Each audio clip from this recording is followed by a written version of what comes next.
السلام علیکم ورحمۃ اللہ وبرکاتہ۔ الحمد للہ رب العالمین والصلاة والسلام علی حبیبہ اشرف المرسلین وعلی آلہ الطیبین الطاہرین واصحابہ الاکرمین اجمعین، اما بعد فاعوذ باللہ من الشیطان الرجیم، بسم اللہ الرحمن الرحیم۔ وعن ابی ہریرہ رضی اللہ عنہ قال قال رسول اللہ صلی اللہ علیہ وسلم اتقوا اللاعنین قالوا وما اللاعنان یا رسول اللہ قال الذي يتخلى في طريق الناس او في ظلهم، رواہ مسلم۔ معزز مکرم ناظرین سامعین محترم، درس حدیث زجاجۃ المصابیح میں باب آداب الخلاء یعنی بیت الخلاء کے جو آداب ہیں اس کے جو احادیث ہے سلسلے وار آپ کے گوشے گزار کی جا رہی ہے۔ معزز ناظرین،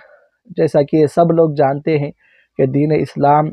یہ امن والا سلامتی والا مذہب ہے، اور ہر ایک کو سلامتی اور امن و عطا کرتا ہے، لوگوں کو تکلیف دینے سے وہ روکتا ہے۔ اور مسلمان کی تعریف بھی یہی کی گئی کہ مسلمان وہ ہے کہ جس کے ہاتھ اور پاؤں سے زبان سے دوسرا مسلمان محفوظ رہے، سلامت رہے۔ اگر کوئی شخص کسی بھی اپنی حرکت سے، فعل سے، بات سے دوسرے لوگوں کو تکلیف کا باعث اگر وہ بنتا ہے تو پھر اس کے وہ افعال، اس کے وہ حرکات غضب الہی کو، لعنت الہی کو دعوت دینے والے ہوتے ہیں۔ تو اسی طرح آقا علیہ الصلوۃ والسلام اس حدیث شریف میں بھی فرما رہے ہیں۔ حضرت ابو ہریرہ رضی اللہ تعالی عنہ حدیث پاک کے راوی ہے، آپ فرماتے ہیں کہ اللہ کے رسول صلی اللہ علیہ وسلم نے ارشاد فرمایا اتقوا اللاعنین، تم ایسی دو چیزوں سے بچو جو کہ لعنت کا سبب بنتی ہیں، اللہ کی لعنت کو جو کھینچ لاتی ہے، اللہ کے غضب کو جو دعوت دیتی ہے، ایسی دو لعنت والی چیزوں سے تم بچو۔ قالوا وما اللاعنان یا رسول اللہ، تو صحابہ کرام رضوان اللہ عنہم اجمعین نے سوال کیا کہ یا رسول اللہ وہ دو ایسی چیزیں جو لعنت الہی کو دعوت دینے والی ہے وہ کون سی ہے؟ قال الذی یتخلی فی طریق الناس او فی ظلہم، آقا علیہ الصلوۃ والسلام نے ارشاد فرمایا کہ وہ شخص جو لوگوں کے راستے میں بول و براز کرتا ہے، طہارت سے فارغ ہوتا ہے، اور یا پھر ان کے سائے میں، یعنی کہ وہ لوگ جو سائے کا استعمال کرتے ہیں اپنے بیٹھنے کے لیے، اپنی مجلس کے لیے، جو لوگوں کے سائے کی جگہ ہوتی ہے، ان دو راستوں میں، لوگوں کے راستے میں اور ان کے سائے میں جب کوئی شخص بول و براز کرتا ہے، طہارت سے فارغ ہوتا ہے، تو پھر آقا علیہ الصلوۃ والسلام نے فرمایا یہ دو ایسے کام ہیں جو کہ اس کے لعنت کے سبب بنتے ہیں، وہ لعنت الہی کا شکار ہو جاتا ہے۔ تو عزیزان محترم، دیکھیے جب لوگ راستے سے چلتے ہیں تو پھر سینکڑوں افراد وہ راستے سے گزرتے ہیں، چلتے ہیں، تو پھر اس طرح ایک غلاظت والی چیز وہاں پر کرنا، نجاست والی چیز کرنا لوگوں کے لیے تکلیف دہ چیز ہے۔ یا پھر اسی طرح وہ لوگ جہاں پر سائے میں بیٹھتے ہیں، آرام کرتے ہیں، جو ان کی مجلس گاہ ہوتی ہے، آرام گاہ ہوتی ہے، جہاں پر وہ اپنی سواریوں کو باندھتے ہیں، تو پھر ایسی جگہ بھی ان طرح کا اعمال کرنا، بول و براز کرنا لوگوں کو یہ تکلیف کی چیز ہوتی ہے، لوگ اس سے بے چین ہو جاتے ہیں، لوگ وہ ایسے کام کرنے والوں پر اللہ کی لعنت کرتے ہیں، ان کو بہت برا لگتا ہے۔ تو پھر آقا علیہ الصلوۃ والسلام نے فرمایا کہ ایسے کام کرنے سے انسان لعنت الہی کا مستحق ہو جاتا ہے۔ اسی طرح محدثین نے بیان فرمایا کہ یہ سردیوں کا موسم ہے، لوگ جہاں پر بیٹھ کر دھوپ سیکتے ہیں، دھوپ لیتے ہیں، تو ایسے مقام پر بھی اس طرح کے اعمال کرنا، بول و براز کرنا، یہ لعنت کا سبب بنتا ہے۔ اور اسی طرح گرمی کے موسم میں لوگ جہاں پر بیٹھ کر ٹھنڈی ہوائیں لیتے ہیں، اور بارش کے موسم میں جہاں پر لوگ بارش سے بچنے کے لیے وہ مقام پر جاتے ہیں، تو بہرحال جو جگہ لوگوں کے استعمال کی ہے تو پھر لوگوں کو وہاں پر تکلیف دہ چیز وہاں پر اگر کوئی شخص کرتا ہے، تکلیف دینے والے کام کرتا ہے، تو وہ اللہ کی لعنت کو دعوت دینے والے ہوتے ہیں۔ تو لہذا ایسے کاموں سے پرہیز کرنا چاہیے جو اللہ کی لعنت کو دعوت دیتے ہیں۔ امام مسلم نے اس کو روایت کیا ہے۔ اور ایک اسی معنی مفہوم والی ایک حدیث اور ایک آ رہی ہے، وعن معاذ رضی اللہ عنہ قال قال رسول اللہ صلی اللہ علیہ وسلم اتقوا الملاعین الثلاثہ البراز فی الموارد وقاریعۃ الطریق والظل، رواہ ابو داود و ابن ماجہ۔ حضرت معاذ رضی اللہ تعالیٰ عنہ حدیث پاک کے راوی ہے، آقا علیہ الصلوۃ والسلام نے ارشاد فرمایا کہ تم ان تین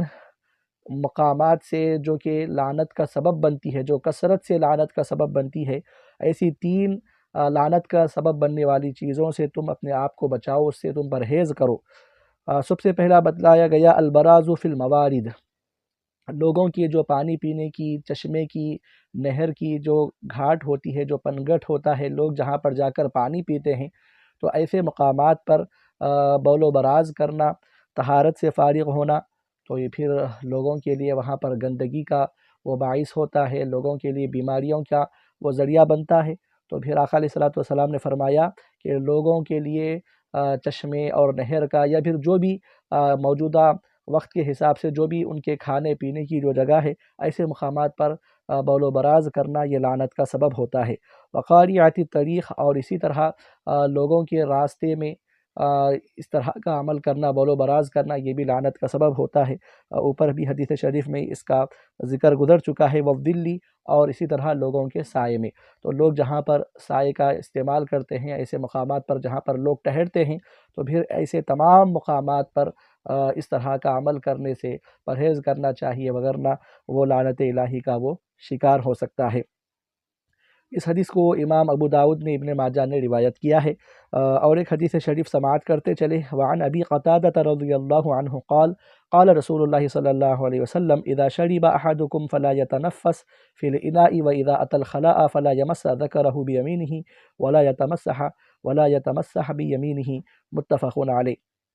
حضرت ابو قتادہ رضی اللہ تعالیٰ عنہ حدیث پاک کے راوی ہے۔ آپ فرماتے ہیں کہ اللہ کے رسول صلی اللہ علیہ وسلم نے ارشاد فرمایا کہ اذا شرب احدکم، جب تم میں سے کوئی شخص پانی پیے تو فلا یتنفس فی الاناء،